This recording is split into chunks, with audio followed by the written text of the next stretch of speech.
Yeah, so for me, having worked in a lot of different countries, read a lot of different regulations, dealt with the challenges in a lot of different markets, I just kind of realized, number one, like I said, a lot of the time we're repeating that same kind of bad behavior pattern over and over again. It doesn't seem to be getting any better. New markets come online, we're hopeful they're going to do something smarter, and then they don't.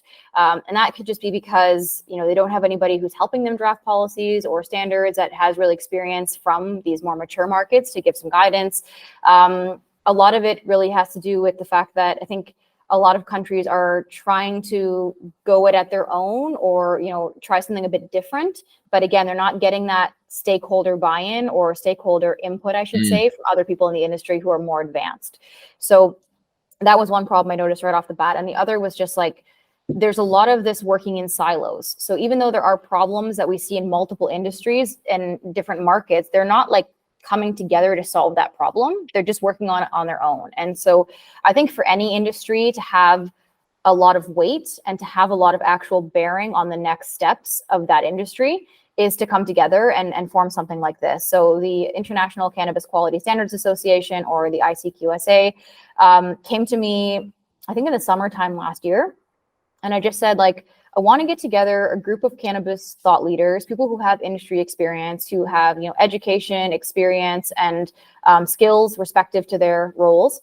And I want to develop some best practices. So best practice guides are not something that is new. Of course, they have them for pharmaceutical, automotive, they have them in pretty much every industry. But I wanted to pull a group together and basically establish working groups and tackle different topics. So consumer packaging and labeling, patient education, cannabis grading, cultivation, tissue culture, etc.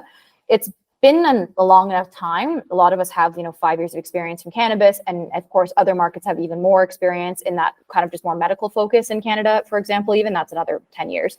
But there's been enough time. There's enough of us who have experience to at least come together and say, okay, look, if we get, 6 or 7 industry leaders together and they talk about what the best practices are for cultivation, they should be able to piece something together.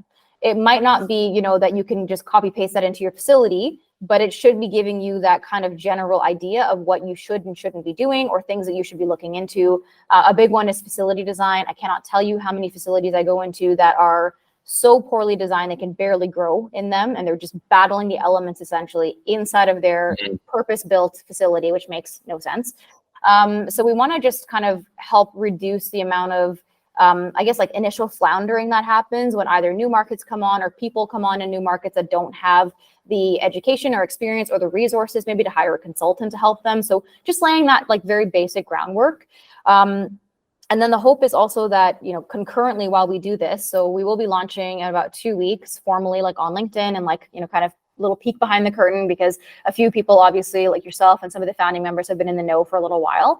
We'll be doing our formal launch in 2 weeks, and then we'll essentially be looking to get some more members onboarded between February, March, with April being the first launch date of a working group. And we're hoping to have a couple best practice guides churned out by the end of the year. And while we're doing that kind of in the background, we're also going to be talking to policymakers and regulators in emerging markets and existing markets and saying, hey, do you want to talk to a group of people that have a lot of experience in different markets that can either help you draft or help you review your regulations and your policies? Because I think that's what's really missing. Sometimes if somebody's drafting a policy or a law, they will bring in a group to consult.